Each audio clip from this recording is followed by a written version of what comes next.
Assalamu alaikum. Today we are going to start hydrogen secretion and bicarbonate resorption from the kidney and primary active transport of hydrogen. Beginning in the late distal tubule, continuing through the remainder of the tubular system, occurs at the luminal membrane of the tubular cells. We are talking about the tubular means ascending tubule, descending tubule, and loop of tubule. Occurs at the luminal membrane of the tubular cells, transported directly by a specific protein, hydrogen transporting ATPase proton pump.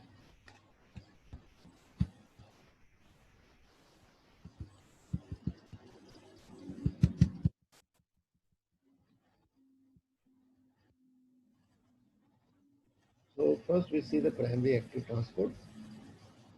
On your left hand side over here is a renal interstitial fluid, means the fluid present in the kidney cells, and then this is a tubule, tubular cells. Chlorine will enter and bicarbonate will come out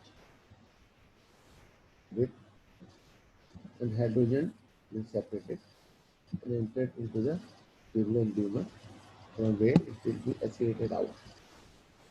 For this process, we call it proton pump. You need energy. This energy is acquired by ATPs, adenyl triphosphates. This hydrogen will combine with the SCO3 and form a carbonic anhydrase. This is alkaline in nature. And then again it will be break down into water and carbon dioxide, and carbon dioxide will be moved towards the interstitial tissue, from where the granules will collect this carbon dioxide and provide deoxygenated blood to the lungs for the purification. So this is complete phenomena. Hydrogen secretion through proton pump accounts for only about 5% of the total hydrogen ion secreted. Because hydrogen we need in our body also, because our stomach secretes from the fat itself HCl. So chlorine will combine with H, then it will convert into HCl. So HCl is required for many functions in the body. Important in forming a maxillary acidic urine, maximally acidic urine. If hydrogen ions are more, then urine is acidic in nature, because hydrogen is a positive ion. Hydrogen ion concentration can be increased as much as 900-fold in connecting tubules. And why? Decrease the pH of the tubular fluid to about 4.5, which is the lower limit of the pH that can be achieved in normal kidney. So kidney will adjust the pH of your urine, and if it is more hydrogen is there, then that urine will become acidic in nature. So to adjust that, that hydrogen has been excreted out through the urine. Then we have the fourth thing, that is the ammonia buffer system. Excretion of the excess hydrogen ion, generation of a new bicarbonate, means one side hydrogen ions are removed to lower the acidity of your urine, and another side there is a new bicarbonate formation which is alkaline in nature, and that also help in decreasing the pH towards alkalinity. Production and secretion of ammonia ions NH4 by proximal tubules. This happens in the proximal tubules, not in the distal tubules at the start of the tubules. Renal interstitial fluids are there, proximal tubule cells, and then tubular lumen. Glutamate comes from both sides, tubular lumen as well as renal interstitial fluid. And then it will break down into bicarbonate and 2NH4. Then 2NH4 will convert into NH4, and NH4 will combine with chlorine, makes the ammonium chloride. So this is a cycle. Ammonia buffer system continue. For each molecule of the glutamine metabolized, two NH ions are secreted into the urine as shown in the figure. Two bicarbonate ions are reabsorbed into the blood. The bicarbonate generated by the process constitute a new bicarbonate. Buffering of the hydrogen is secretion by the ammonia. Ammonia in the collecting tubule. Again, there are three portions. One is the renal interstitial tissue, means renal tissue. Along with there is a collecting tubule cells, and then tubular lumen. Lumen is a narrow passage through which the urine will comes out. Here also,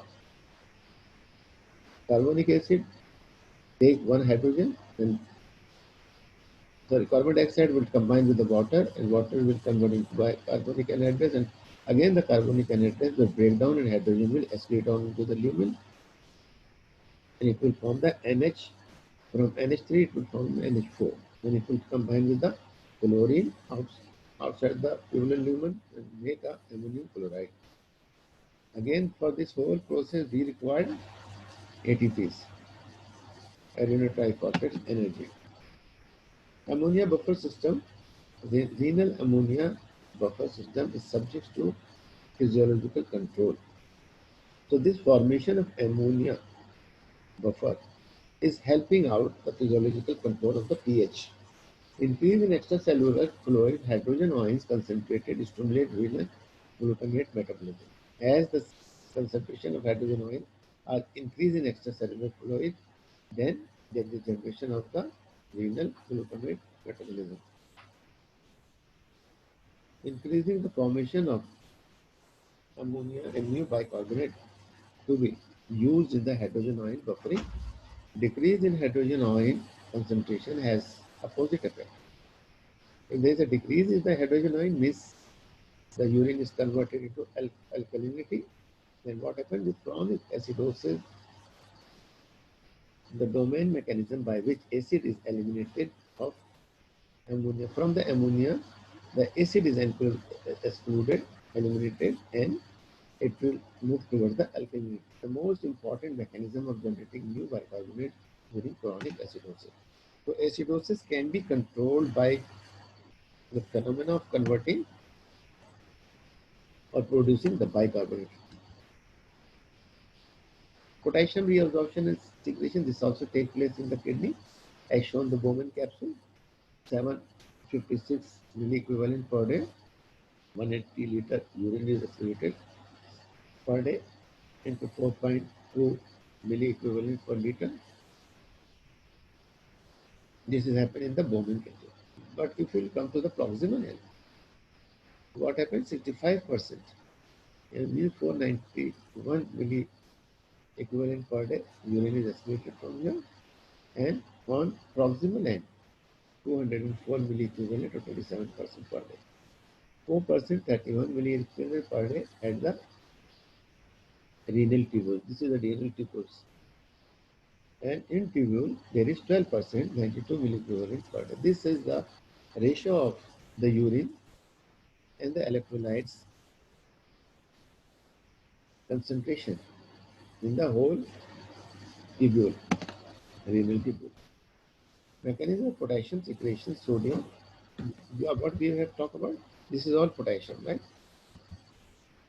Mechanism of potassium secretion is sodium reabsorption by the principal cell of the late distal and collecting tubule. So here you see the renal interstitial tissue, then principal cells, then tubular. Sodium is there, potassium is there. Potassium is removed from the tubule into the tubular lumen. Sodium entered towards the renal interstitial fluid and take the potassium inside the principal cells, and there is a electrical current of 0 millivolt at the renal interstitial tissue, but minus 70 millivolt at principal cell, and in tubular minus 50 millivolt. In the same way, kidney also controls the excretion of calcium. Calcium is both filtered and reabsorbed in the kidney, but not secreted. It's calcium is not thrown out from the through the urine, but it is reabsorbed in the kidney. Only about 50% of the plasma calcium is ionized, with the remainder being bound to the plasma protein. Calcium excretion is adjusted to meet the body needs because body requires calcium for the muscles movement, for the neuronal firing, and this calcium is controlled by four glands which are situated anterior to your neck behind the thyroid gland is known as parathyroid gland. Increase calcium reabsorption in the thick ascending loop of the renal and distal tubule and reduce urinary excretion of the calcium. So calcium is not excreted through the urine. An overview of the urine formation. Now we can see how urine is formation. There are certain processes. Number one, filtration. Number two, water reabsorption. Number three, solute reabsorption. Solute means sodium, potassium, magnesium. This is all reabsorbed or calcium. Then secretion of the waste. Then variation rates. With different rates, these things are secreted. So first we have a glomerulus Bowman capsule. After that, the proximal convoluted tubule as shown in the figure. Then we have got a loop of Henle. Then we have got a distal convoluted tubule. Then we have got the collecting duct which open into the urinary bladder. So this is figure very important. Remember this figure. Urine concentration and dilution. Importance. Maintenance of water balance in the body. When there is excess water in the body, the kidney excretes urine with an osmolarity as low as 50 milliosmol per liter. When there is a deficiency of water, the kidney can excrete urine with a concentration of about 1200 to 1400 milliosmol per liter. The basic requirement for forming concentration of the dilution of the diluted urine, the controlled secretion of antidiuretic hormone ADH, regulate the permeability of the distal tubule and collecting duct to water. Means there is a role of a hormone which is known as antidiuretic hormone, which regulates the secretion of the urine and collection of the urine. A high osmolarity of renal medullary interstitial fluid provide the osmotic gradients necessary for water reabsorption to occur in the presence of high level of ADH. ADH is also there and osmolarity is also increased due to the osmotic gradient concentration. Here is a figure. Hydro hyperosmotic gradient in the renal medulla interstitium. So this figure shows that at cortex side the concentration is 300, but in medulla side the concentration is 1200.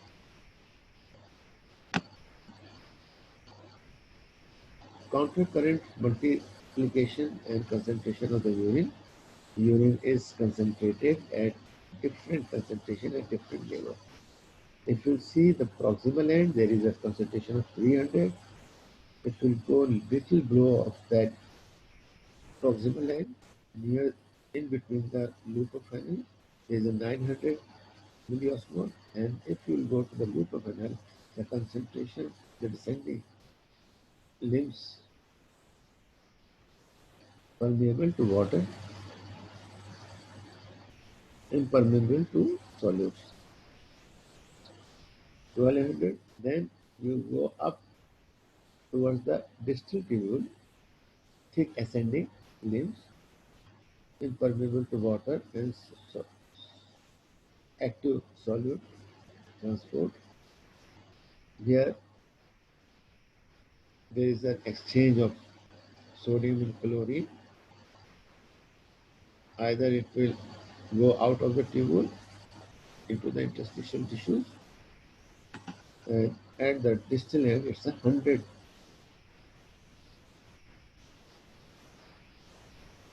is less reabsorption. Counter current exchange in the vasa recta preserve hyperosmolarity of the renal medulla. The vasa recta trap salts and urea within the interstitial fluid but transport water out of the renal medulla. This is very simple. Effect of antidiuretic hormone on the distal collecting duct and collecting duct. The figures are shown over here. The role of ADH. What is the role of this hormone? Make the wall of the collecting duct more permeable to water mechanism. Means it will allow ADH. The water can be moved from inside to outside and outside to inside. Reabsorption means it is taken from the tubules into the interstitial tissue.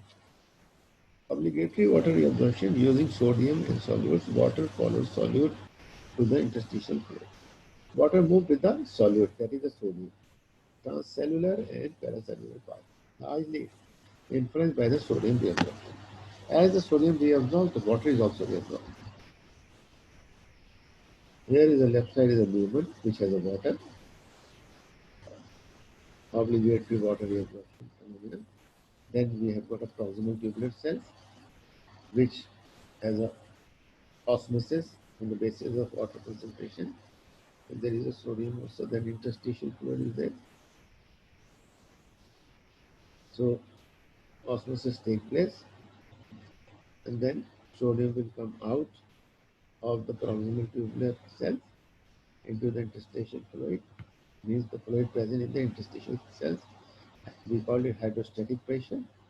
One is osmotic pressure. So there are two types of pressure, hydrostatic, osmotic. Water reabsorption. Recirculatively water reabsorbed occur mostly in the collecting duct through the water pools channels regulated by the ADH.